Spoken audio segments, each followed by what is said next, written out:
네, 마지막 날 사건들 9번째 시간입니다. 오늘은 경제가 완전히 무너지는 시점이 언제인가 그 부분을 좀 알아보려고 합니다. 보통 우리가 사회생활을 하든 그렇지 않든 지금 경기가 굉장히 어려운데 항상 경기는 어려웠다라고 이야기를 합니다. 그런데 지금 오는 어려움은 마지막 때로 달려가는 그 어려움인지 성경을 통해서 한번 알아보도록 하겠습니다. 확실한 예언 위에 믿음이 세워진다. 이 부분을 좀 보겠습니다.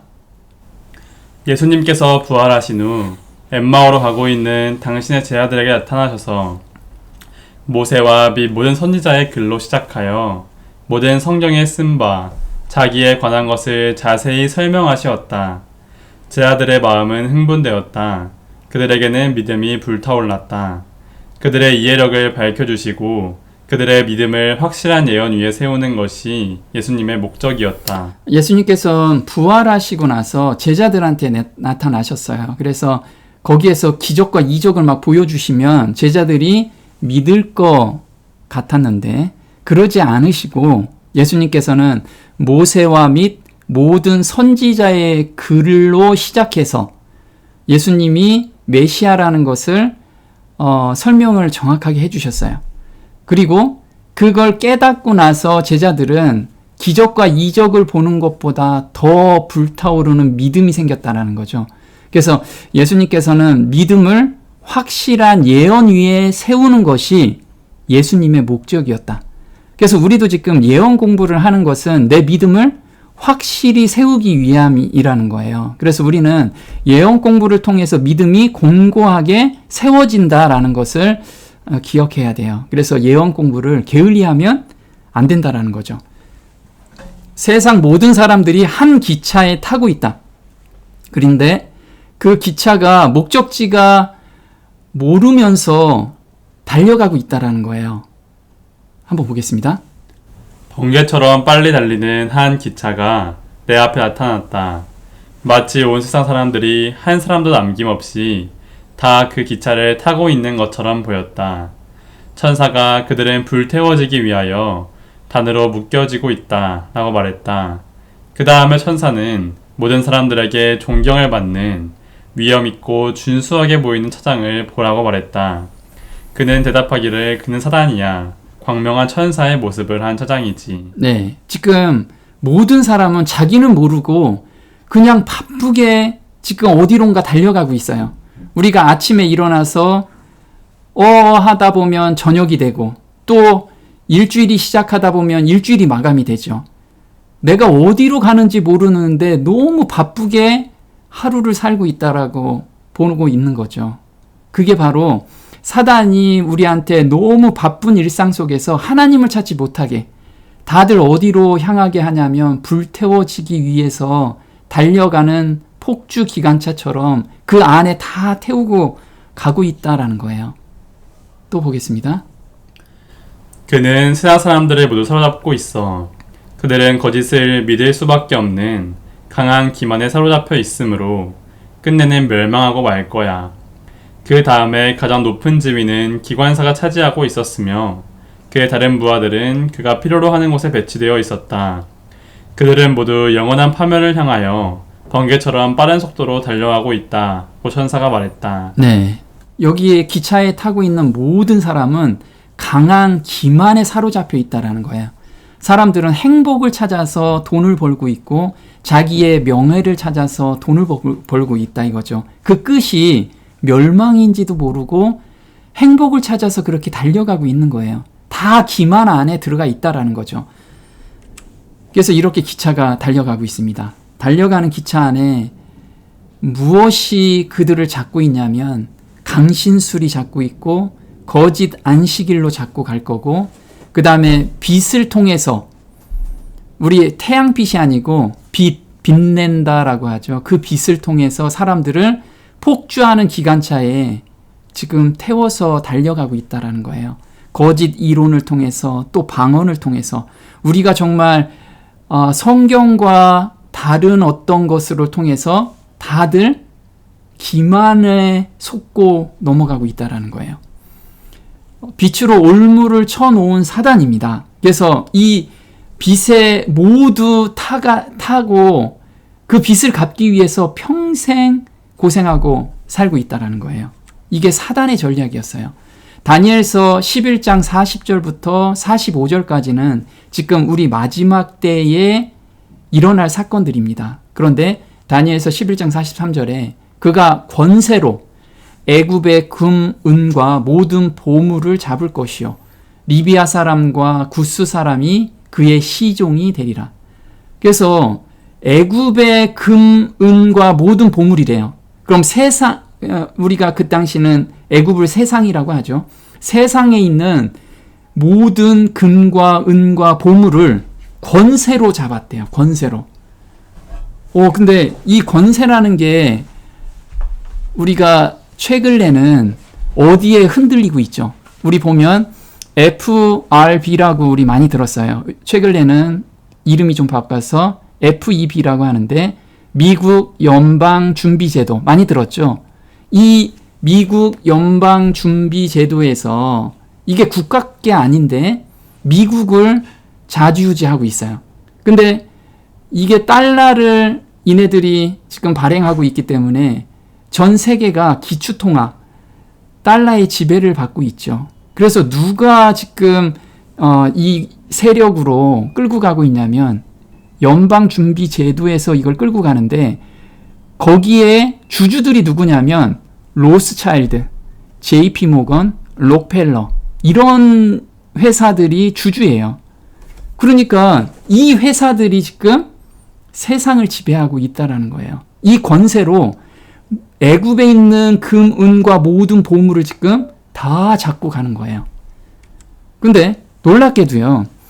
이 로스차일드가의 그 정책이 누구를 전적으로 지지하고 있냐면 교황을 또 지지하고 있어요. 그래서 지금 로스차일드가에서 지금 내세우는 것이 교황이 지금 내세우는 거하고 똑같은 정책을 내세우고 있어요. 어떤 정책을 내세우고 있냐면 자본주의를 영원히 바꾸기 위해 함께 일한다. 그래서 지금 포용 자본주의라고 해서 ESG라는 정책을 펴고 있어요. 우리 많이 들어볼 거예요. 지금도 굉장히 많이 정책으로 내세우고 있고요. 이거는 기업 환경을 완전히 바꾸자는 거예요. 지금 지배 구조에서. 그래서 우리가 탄소 중립, 탄소세 이런 거 이야기하죠. 그래서 환경 보호, 그 다음에 기업이 사회 봉헌을 해야 된다. 그리고 윤리 경영을 해야 된다. ESG 이 바탕으로 지금 정책을 피고 있는데 이게 어디에서 적극적으로 밀고 있냐면 UN에서 지금 밀고 있어요. 그 뒷면에는 로스차일드가와 그 다음에 교황청이 이걸 밀고 있다라는 거예요. 근데 이 FEB를 지금 전적으로 주도하고 있는 세력이 바로 이 세력이라는 거예요. 그래서 리비아라고 하면은 이 당시 지도입니다. 다니엘 시대 지도인데 리비아는 세상 끝을 말해요. 그래서 애굽, 리비아, 구스는 세상 끝, 즉 모든 세상 사람들을 의미합니다. 그래서 지금 빚으로 사람들을 끌고 가는 거. 그래서 우리는 신용 빚을 내면 그 빚 갚기 위해서 한 달 내내 일을 하죠. 그래서 지금 우리는 은행의 종이 돼 있고 은행들은 이 미국의 지금 종이 돼 있고 다 그렇게 돼 있다라는 거예요. 그래서 빚의 올무에 모두 걸려 있어요. 한번 보겠습니다. 그대는 빚을 지는 그런 모양으로 이를 경영하여서는 안 된다는 것을 알아야 한다. 빚을 진 자는 사단이 영혼들을 잡기 위하여 친 올무에 걸린 것이다. 더 이상 빚을 지지 않기로 결심하라. 빚을 지는 이보다는 오히려 1000가지 일을 부정하라. 이것이 그대의 생애의 저주가 되게 하고 빚에 쪼들리게 하였다. 천연두를 피하는 것처럼 그것을 피하라. 네. 자, 빚을 지는 것은 사단이 영혼들을 잡기 위하여 친 올무에 걸린 거라는 거예요. 그럼 우리 카드 쓰고 할부하고 이런 건 다 사단의 올무에 다 걸려 있다라는 거예요. 그걸 갚기 위해서 죽으라고 일을 해야 된다는 거죠. 또 보겠습니다. 그대는 재정적인 곤란에 빠져서는 안 된다. 그 까닭은 그대가 부채를 지고 있다는 사실은 그대의 믿음을 약하게 하고 그대를 낙담시키는 경향이 있기 때문이며 심지어는 부채에 대한 생각이 그대를 거의 거칠게까지 하는 까닭이다. 그대는 지출을 줄이고 그대의 품성의 결핍을 채우기 위하여 힘써야 한다. 그대는 수입 이상의 재정을 소비하고자 하는 성질을 제어하기 위하여 결정적인 노력을 할 수 있고 또 하여야 한다. 네, 지금 빚을 지게 되면 믿음을 약하게 한대요. 그리고 낙담케 하고요. 그리고 성질을 굉장히 거칠게 만들어낸다는 거예요. 왜냐하면 우리가 빚을 갚겠다라고 하는데 지금 신용 대출한 것을 그 상환 일자가 가까워지면 가까워질수록 믿음이 흔들리게 되는 거예요. 거기서 평온한 사람이 그렇게 많지 않다라는 거예요. 사단은 이걸 알기 때문에 모든 사람을 빚지게 하고 그 폭주하는 기관차에 모두 태우고 가고 있다라는 거예요. 근데 통계 자료를 보면요. 이게 우리 한국이 레드라인을 넘어섰어요. 이거는 GDP 대비 국가 부채예요. 개인 가계 부채예요. 개인. 근데 우리나라는 지금 153%나 오버했어요. 53%가 오버된 거죠. 그러면 내가 100만 원을 버는데 150만 원의 빚을 지고 있는 거예요. 다들. 이렇게 엄청난 빚을 우리는 지고 있는데 우리만 지고 있느냐? 중요한 건 나라 빚도 2196조 원이나 지금 빚이 있어요. 그러면 나라 빚이 증가되면은 우리가 나중에 무엇이 안 되죠? 네, 복지라든가 그걸 줄 돈이 없잖아요.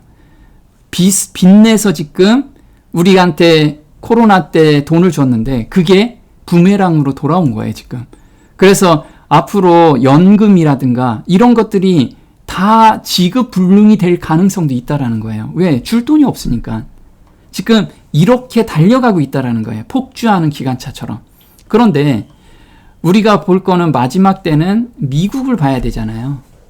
우리 계시록 13장에 미국을 봐야 되는데 미국 경제가 어떻게 될 거냐, 이거에 따라서 세계 경제가 흔들리게 돼 있다는 거예요. 그래서 미국 경제나 세계 경제가 완전히 무너지는 시점이 있어요. 그거를 보면 2022년 말부터 미국 경제가 이제 드디어 무너지기 시작했어요. 다른 때도 미국 경제가 굉장히 어려웠는데 왜 하필 2022년 말이냐, 이 부분을 저희가 한번 보도록 할게요. 그리고 경제가 완전히 무너지는 시점은 7재앙 중에서 두 번째 재앙 때 세계 경제가 완전히 무너지게 돼요. 이게 이제 성경적으로 보는 거라는 거죠. 자, 왜 2022년이냐면 하나님의 법을 공식적으로 폐할 때, 이때가 국가가 패망하기 시작하는 신호라는 거예요. 시편 119편 126절에 저희가 주의 법을 폐하였사오니 지금은 여호와의 일하실 때니이다.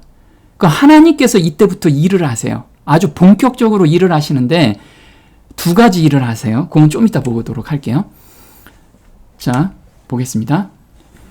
안식일과 가정은 에덴에서 같이 제정되었는데 하나님의 목적에서 서로 분리될 수 없는 관계를 가지고 있다. 이날에는 여느 날과는 달리 특별한 에덴의 생활을 재현할 수 있는 것이다. 네, 에덴에서 제정된 법이 두 가지가 있어요. 하나는 안식일법과 하나는 결혼제도입니다. 가정제도죠. 그래서 창세기 2장 24절에 이러므로 남자가 부모를 떠나 그 아내와 연합하여 둘이 한 몸을 이룰지로다. 그래서 결혼제도를 만드셨고요. 두 번째는 안식일 제도예요. 이게 창세기 2장 1절이죠. 천지와 만물이 다 이루니라. 하나님의 지으시던 일이 일곱째 날이 이를 때 마치니 그 지으시던 일이 다함으로 일곱째 날에 안식하시니라. 하나님의 일곱째 날에 복주사 거룩하게 하셨으니 이는 하나님이 그 창조하시며 만드시던 모든 일을 마치시고. 네, 그래서 일곱째 날에 안식하셨느니라. 그래서 천지와 만물이 다 이루고 나서 안식하는 이 안식일 제도를 지금 만드신 거죠. 그래서 이 두 법 중에 한 번만 폐하면 그때부터 하나님께서 본격적으로 마지막을 향해서 일하실 때라는 거예요. 근데 미국에서는 각 주별로 동성법, 결혼제도를 폐한 주별로 동성법을 폐한 지가 꽤 됐어요. 그런데 연방에서 결혼제도를 공식적으로 폐한 날이 있습니다. 그날이 바로 2022년 12월 14일이에요. 그래서 동성 간 결혼의 효력을 전국적으로 인정하는 법안을 제정했어요. 그래서 그 전에는 어떤 주에서 보수적인 주는 우리는 동성 간 결혼을 반대합니다. 그래서 다른 데서 결혼을 하고 온 사람도 그걸 합법화시키지 않았어요. 근데 이때 드디어 미국 연방정부에서 모든 주에서는 그걸 다 받아들여라 라는 법을 통과시킨 거예요. 제정한 거죠. 한번 보겠습니다. 국가의 통치자들이 사단의 정책에 따라 행동하여 저들 스스로 불법의 사람의 편에 가담하는 국가적인 배도의 때, 바로 그때가 죄악의 잔이 가득 찰 때이다. 국가적인 배도는 국가적인 패망을 알려주는 신호이다. 네, 국가적인 배도라고 그랬어요. 미국 전체가 배도할 때. 그래서 그 전에는 주별로 배도했기 때문에 여기에 해당되지 않는데 이젠 국가 전체가 배도했을 때가 바로 국가적인 패망을 알리는 신호라는 거예요. 이때부터 이제 신호가 우리한테 주어지게 돼 있어요. 우리는 그걸 봐야 돼요. 이 신호를 봐야 된다는 거죠. 또 보겠습니다. 타락한 이래로 죄가 편만하여졌다. 소돔 고모라의 멸망은 저들의 큰 죄악 때문이었다. 그들은 부절제한 식욕, 그 다음엔 부패한 정욕적으로 고삐를 늦추었다. 그리하여 그들은 너무 타락하였으며 그들의 죄악이 너무도 가증하여 마침내 불로 소멸되기에 이르기까지 저희의 죄악의 잔이 가득 찼다. 네, 그래서 소돔과 고모라가 멸망할 때처럼 죄악이 가득 찬 때, 이때가 국가적인 배도가 일어날 때예요. 그래서 한번 그래프를 봤습니다. 지금 이 그래프는 부도 위험 지수라고 그래요. 그래서 미국이 어느 정도 선이 넘어가면 부도날 거다라는 지표를 지금 나타내고 있습니다. 우리가 보면 2008년도에 리먼 사태가 있었죠. 리먼 사태가 있었습니다. 이때가 부도날 확률이 60%가 좀 넘어갔어요. 그런데 놀랍게도 2022년 12월 달부터 부도날 가능성이 2배로 높아졌어요. 이때부터 폭발적으로 늘어났다는 거죠. 이거는 우연일 수도 있죠. 우연일 수도 있는데 우리는 신호를 봐야 되겠다 이거죠. 신호를. 그러면 지금 근데 우리가 미국이 부도가 안 났어요. 왜 안 났을까요? 이때 돈을 너무 많이 푼 거예요. 계속. 부도가 나야 되는데 돈을 계속해서 찍어냈죠. 그래서 폭탄을 지금 안고서 계속해서 가고 있는 거예요. 어차피 이때 부도가 났어야 되는데 부도가 안 났으면 그걸 계속해서 더 크게 지금 부도를 더 큰 규모로 지금 안고 가고 있다라는 거예요.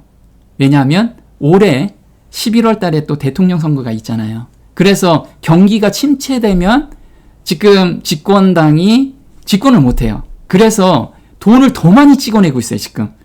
이건 진짜 폭탄을 작은 거로 막을 수 있는 것을 지금 몇십 배 키워놓고 있다라는 거죠.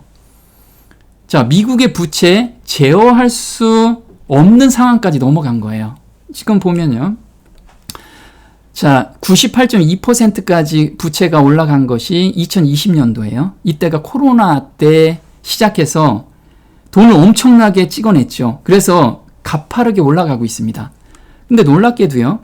우리가 리먼 사태가 35%에서 40%, 그 정도, 50% 미만에서 다 왔다 갔다 했다라는 거예요.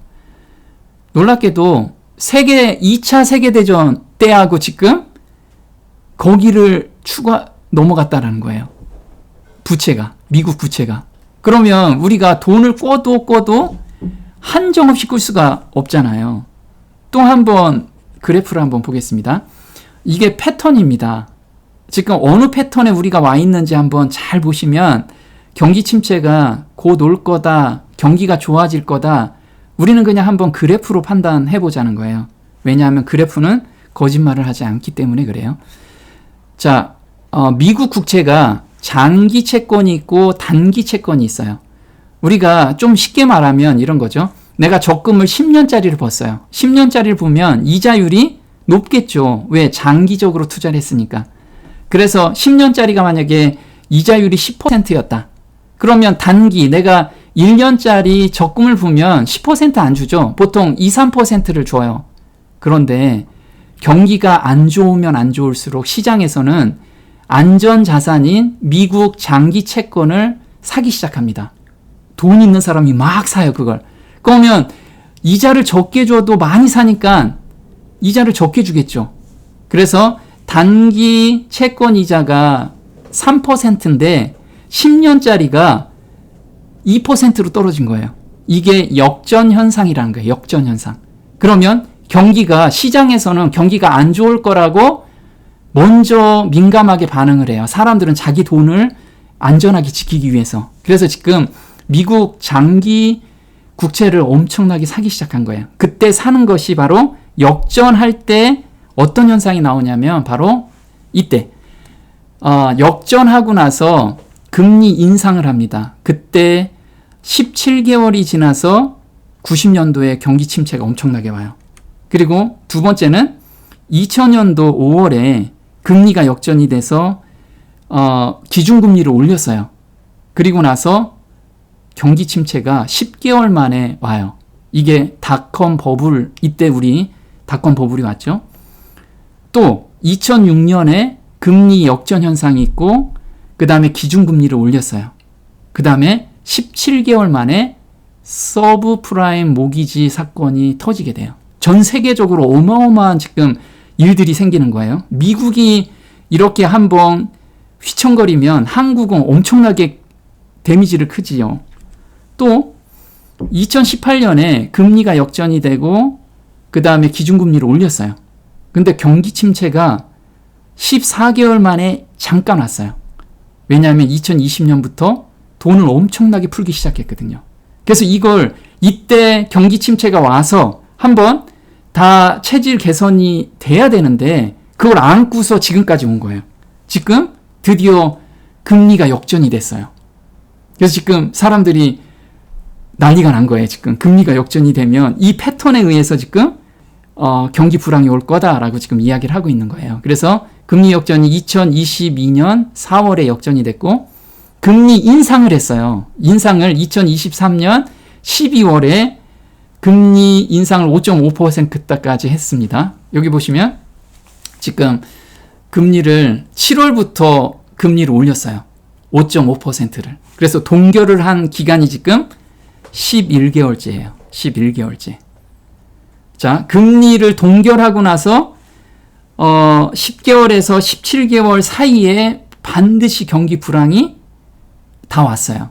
이거는 세계 경제의 그래프라는 거예요. 그러면 지금 경기 불황에 올 바로 그 구간에 우리가 들어와 있다라는 거예요. 근데 돈을 막 찍어내서 그 전보다 엄청난 경기 불황이 온다는 거예요. 그래서 이걸 잠깐 그래프로 보면요. 금리 동결한 후 8개월 이후에 경기 불황이 왔고요. 이때는 금리 동결한 다음에 15개월 후에 경기 불황이 왔는데 금리 동결한 후가 길어지면 그 기간이 길어지면 길어질수록 경기 불황은 비례해서 길어졌어요.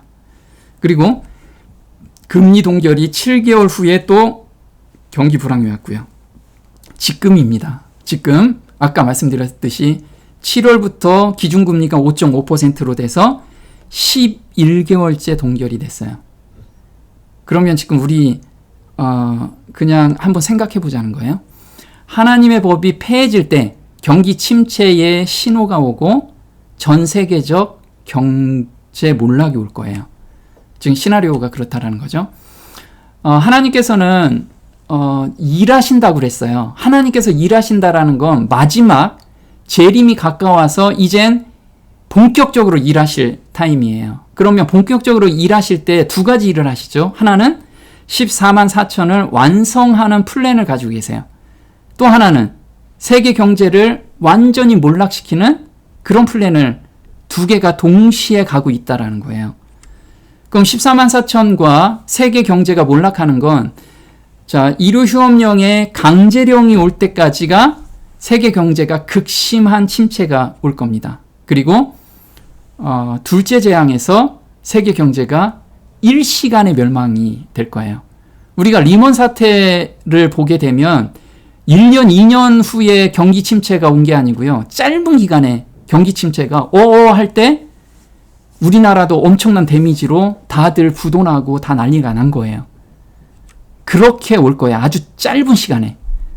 자, 14만 4천은 언제 완성이 되냐면 일단 늦은비 성령을 받기 전에 세천사 기별을 간직한 교회에서 14만 4천이 나오죠.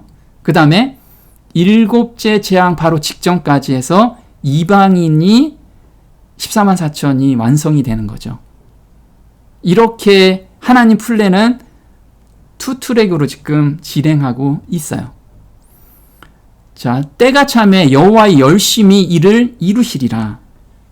이사야서 37장 31절입니다. 유다 족속 중에 피하여 남는 자는 다시 아래로 뿌리를 받고 위로 열매를 맺히리니 이는 남는 자가 예루살렘에서 나오며 피하는 자가 시온에서 나올 것임이라. 만군의 여호와의 열심히 이를 이루시리이다. 네, 자, 유다 족속 중에 피하여 남는 자가 다시 아래로 뿌리를 받고 위로 열매를 맺히리는데 여호와의 열심히 이를 이루신대요. 그래서 14만 4천을 여호와께서 만들어 내신다는 거예요. 우리가 거기에 지금 올인하고 있으면. 그래서 예레미야서 29장 10절에 여호와의 열심을 언제 하시냐면 70년이 차면 이때 하나님께서 일하신다는 거예요. 보겠습니다. 나 여호와가 이같이 말하노라. 바벨론에서 70년이 차면 내가 너희를 권고하고 나의 선한 말을 너희에게 실행하여 너희를 이곳으로 돌아오게 하리라. 네, 하나님께서 지금 이제 약속하신 날이 됐죠. 그 날에 이스라엘 백성들을 이스라엘 땅으로 지금 오게 만들어야 되는 거예요. 근데 사람들은 별로 관심이 없어. 그래서 하나님께서 감동하심으로 사람들을 일으키기 시작한 거예요. 그거는 저희가 다음 시간에 좀 해볼 건데 자세하게 저희가 풀어볼 거예요. 하나님이 얼마나 열심히 움직이시는지 그걸 우리가 보게 된다면 지금 우리가 삶을 살 때 어디에 집중하는지 집중해야 되는지 그걸 알 수가 있습니다. 보겠습니다. 하나님께서 계획하신 때가 가까이 되었을 때인 다리오 왕 2년 한 해에 6번이 나타나셔서 성전 재건한 일꾼들을 일으키시고 참여하기로 작심한 사람들에게 힘과 용기를 주셔서 성전 재건을 완성하는 장면이다. 마지막 때도 이와 같이 14만 4천이 인이 되기 위하여 표준을 높인 자들에게 역사하셔서 그가 이루실 것이다. 네, 하나님께서 다리오 왕 2년에 우리는 보통 평생에 한두 번 나타날 하나님이 그 1년 사이에 6번이나 나타나세요. 그래서 사람들한테 성전 재건에 대해서 용기도 복돋아 주시고 그 다음에 희망도 주시고 하나님께서 그렇게 일을 하시더라는 거죠. 마지막 때는 하나님께서 하나님의 열심히 이루실 거예요. 그래서 14만 4천도 이 성전 재건에 올인한 사람들이 거기에 참여할 수 있다라는 거예요. 마찬가지로 14만 4천인이 되는 것도 표준을 높인 사람들한테 그걸 작심하고 오늘을 사는 사람한테 하나님의 그 열심이 그 사람들을 다 감동시켜서 짧은 시간에 완성하실 거라는 거예요. 자, 그럼 미국을 시작으로 세계 경제의 몰락 시나리오입니다. 이 틀릴 수도 있어요. 근데 우리가 한번 깊이 연구해 보자는 거예요. 연구해 보자는 거죠. 첫 번째, 미국 경제가 침체 지금 국면에 들어갔어요. 하나님의 법을 폐할 때부터 이제 미국 경제는 망하는 신호라고 우리한테 전해주고 있습니다. 그럼 미국 경제가 흔들리면 바로 세계 경제도 침체되고 확산되겠죠. 그 다음이 짐승에게 권세를 모두 넘겨줘요. 이때 잠시 동안의 평화가 올 겁니다. 그래서 사람들은 이 난국을 극복할 수 있는 한 사람의 한 리더를 거기에 모든 권한을 주게 되는 거예요. 그런데 경제적 도움으로 그 경제적 도움을 준 세력의 제안으로 일요일 휴업령이 통과가 됩니다. 이게 개신교와 함께 또 어떤 세력이 합해져서 일요 휴업령이 통과가 되는데 그 결정적인 요인이 경제적인 도움이라는 거예요. 그 다음에 경제적 어려움이 극심하고 재난이 극심하게 될 거예요. 이때가 바로 휴업령이 강제화될 시점이라는 거죠. 그리고 은혜의 기간이 끝나고 7재앙이 내리게 됩니다. 그리고 세계 경제가 몰락되는 것이 둘째 재앙 때 세계 경제가 몰락이 돼요. 이때부터 하나님께서 직접 일하실 때가 바로 1번째부터죠. 한번 좀 자세하게 보도록 할게요. 계시록 17장 13절입니다. 저희가 한 뜻을 가지고 자기의 능력과 권세를 짐승에게 주더라. 하나님이 자기 뜻대로 할 마음을 저희에게 주사 한 뜻을 이루게 하시고 저희 나라를 그 짐승에게 주게 하시되 하나님 말씀이 응하기까지 하심이니라. 네, 세상 모든 사람들, 모든 권세를 가지고 또 경제를 지고 있고 종교단체도 한 뜻을 가지고 자기의 능력과 권세를 짐승에게 주더라. 그래서 짐승이 자기 임의대로 한번 해본다라는 거예요. 그런데 데살로니가전서 5장 3절에 저희가 평안하다, 안전하다 할 그때에 잉태된 여자에게 해상 고통이 이른과 같이 멸망이 호련히 저희에게 이르리니 결단코 피하지 못하리라. 형제들아 너희는 어둠에 있지 아니하매 그날이 도적같이 너희에게 임하지 못하리니. 그래서 평안하다, 안전하다 이 말이 당분간 있을 거예요. 이때 우리가 만약에 언론에서 TV나 이런 인터넷상에서 그걸 보게 된다면 지금 이 시점이라는 거, 이젠 곧 일요 휴업령이 떨어지겠구나. 이거를 우리가 감지해야 된다라는 거예요. 한번 보겠습니다. 철학의 이론이 하나님의 심판에 대한 공포를 털어버리고 종교 지도자들이 오랜 평화와 번영의 시대가 올 것을 가리키며 세상 사람들이 심고 집짓고 잔치하고 연락하며 하나님의 경고를 거절하고 그분께서 보내신 사자들을 조롱하며 자신들의 사업과 향락에 몰두할 때 멸망이 호련히 올 것이다. 네, 이렇게 세상 사람들이 한 뜻으로 한 뜻, 한 마음, 한 뜻이 돼요. 그러면 이젠 평화가 이젠 우리가 지속될 거다라고 사람들이 아니면 언론에서 또 종교 지도자들이 또 영향력 있는 사람들이 그렇게 사람들한테 계속 얘기할 거라는 거예요.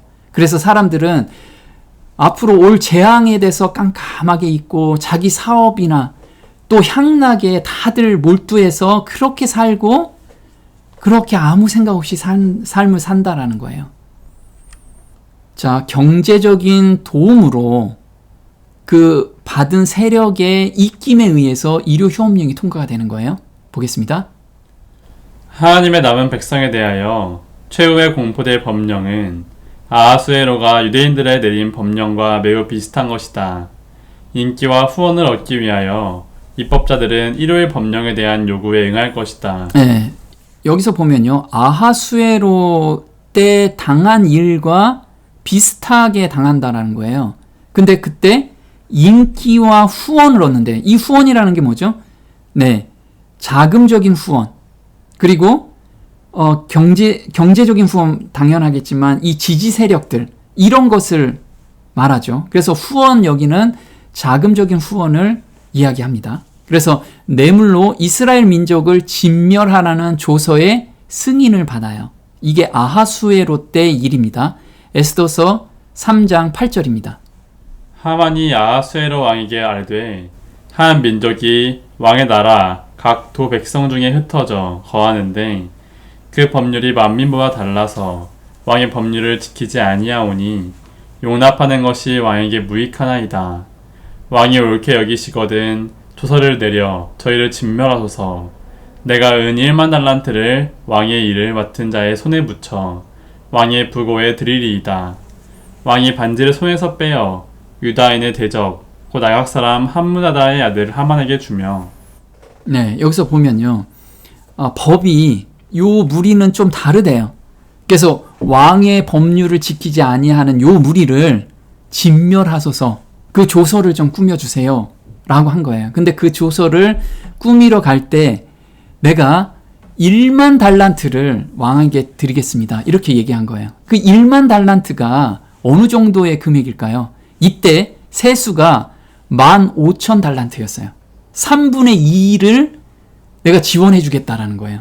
지금 미국이 흔들리고 있는데 3분의 2를 내가 탕감해 주고 내가 돈을 주겠습니다 하면 인기가 폭발하겠죠. 우리나라도 마찬가지겠죠. 모든 사람이 대환영이겠죠.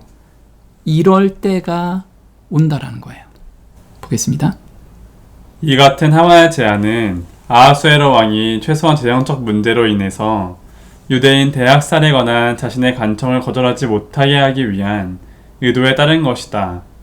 그리스와의 계속됐던 전쟁으로 국고 손실이 컸던 당시의 상황에서는 하만의 기부금에 마음이 솔깃할 수밖에 없었다. 한편 한 달란트가 34kg이므로 은 1만 달란트는 34만 kg인 셈이다. 그런데 페르시아 제국의 연간 세수를 15,000달란트라고 한 헤로도토스의 기록이 옳다면 이 1만 달란트는 실로 엄청난 양이라고 할 수 있다. 네, 엄청난 1년 세수를 3분의 2를 내가 주겠다라고 하면, 근데 이때는 아하수에로 왕이 받지는 않았어요. 받지는 않았지만 조서의 도장을 찍어서 줬어요. 이와 마찬가지로 우리 마지막 때는 일요 휴업령은 이렇게 일어난다라는 거예요. 자, 그 다음에 세계 경제의 몰락은 두 번째 재앙이라는 거죠. 야고보서 5장 1절입니다. 들으라 부한자들아, 너희에게 임할 고생을 인하여 울고 통곡하라. 너희 재물은 썩었고 너희 옷은 좀 먹었으며 너희 금과 은은 녹이 슬었으니 이 녹이 너희에게 증거가 되며 불같이 너희 살을 먹으리라.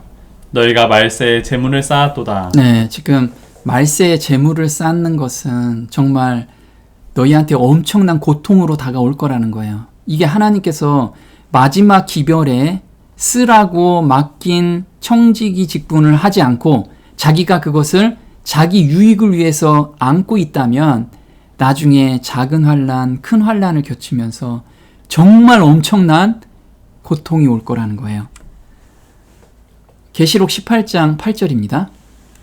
그러므로 하루 동안에 그 재앙들이 이르리니 곧 사망과 애통과 흉년이라. 그가 또한 불에 살라지리니 땅의 상고들이 그를 위하여 울고 애통하는 것은 다시 그 상품을 사는 자가 없음이라. 그 상품은 금과 은과 보석과 진주와 사람의 영혼들이라. 그러한 무가 이 시간에 망하였도다. 각 선장과 각 철을 다니는 성객들과 선인들과 바다에서 일하는 자들이 멀리 서서 바다에서 배 부리는 모든 자들이 너희 보배로운 상품을 인하여 치부하였더니 이 시간에 망하였도다. 네, 여기서 보면요, 하루 동안에 그 재앙들이 이르리니, 이 재앙이 뭐냐면 사망과 애통과 흉년이래요. 그러면 이 하루는 우리가 예언 해석으로는 1년으로 보고 있죠. 근데 이 재앙은 바로 7재앙이죠. 7재앙이 여기서는 1년 정도 이야기를 하고 있어요. 근데 하나님께서 택하신 자를 위해서 감화하신다라고 말씀을 하시죠. 그래서 하루 동안에 그 재앙들이 올 건데 상고들이 울고 애통하는 거, 이게 두 번째 재앙이라는 거예요.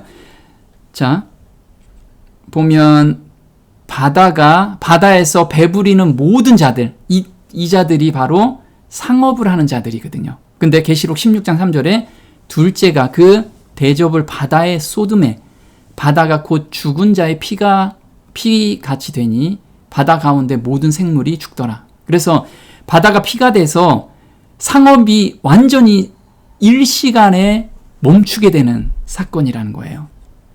그래서 미국이 이때 미국과 함께 전 세계의 상업이 완전히 망하는 때라는 거죠. 우리가 일시간에 망한다라고 이야기를 해요. 일시간. 예언 기간으로 보면 15일로 계산이 됩니다. 그런데 리먼 사태를 우리가 보면요, 리먼 사태가 발생한 지 15일 이내에 전 세계적으로 불황이 동시에 와버린 거예요. 그래서 어떤 사건이 왔을 때 우리가 손 쓸 틈도 없이 완전히 경기는 망할 수 있다라는 거예요. 그래서 우리가 이걸 항상 생각해 놓아야 된다는 거예요. 그래서 내가 지금 가지고 있는 재물을 그럼 어떻게 처분해야 되나요? 이걸 항상 하나님께 하나님 단 위에 올려놓고 기도를 해야 된다는 거예요. 자, 재물에 대한 처분할 시기를 하나님께서는 개인적으로 알려주신다라고 이렇게 약속을 해주셨어요. 한번 보겠습니다. 저장된 부는 조만간 무가치하게 될 것이다. 짐승의 표를 가진 자 외에는 아무도 사거나 팔지 못한다는 법령이 공포될 때 많은 재물은 아무런 소용이 없게 될 것이다.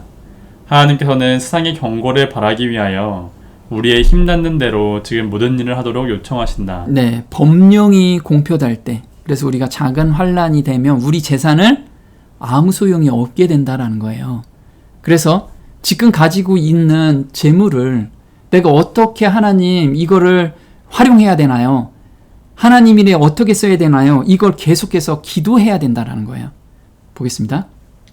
나는 어떤 사람들이 그들의 소유를 간직하고 있으면서 주님께 그들의 의무를 다하여 묻지 않는다면 그분께서는 의무를 알려주지 않으실 것이며 그들은 그들의 소유를 간직하고 있도록 허락될 것이고 그리하여 환난의 때 그것이 그들을 부숴버리기 위하여 산더미처럼 그들 앞에 밀려올 것이며 그들이 그것을 처분하고자 하나 할 수 없을 것을 보았다. 그러나 만일 그들이 가르침을 받고자 한다면 그분께서는 그것이 필요되는 때에 언제 팔 것이며 얼마만큼 팔 것인지 그들을 가르쳐 주실 것이다. 네, 보면 지금 자기 소유를 간직하고 있는데 그걸 제단 위에 올려놓고 기도를 하지 않는다면 그걸 가지고 있게끔 하나님께서는 그냥 허락하신다라는 거예요. 그런데 그 가지고 있는 재물 때문에 나중에는 너무 심한 양심의 가책도 느끼고 마음이 거기에 뺏겨서 너무 힘든 고통 가운데 지나가게 될 거라는 거예요. 그런데 지금 내가 가지고 있는 재물을 정말 언제 팔 거고 얼마나 팔 건지, 내가 지금 다 팔 건지 아니면 일부를 팔아서 어디를 섬겨야 될 건지 어떻게 하라는 것을 각자에게 하나님은 반드시 알려주신다라는 거예요. 그래서 우리는 하나님이 알려주시는, 각자한테 알려주시는 그 음성을 좀 들으면서 이 마지막 때를 보내야 된다라는 거죠.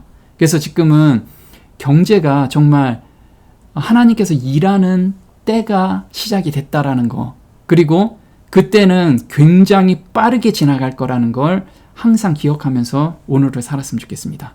오늘 여기까지 하겠습니다.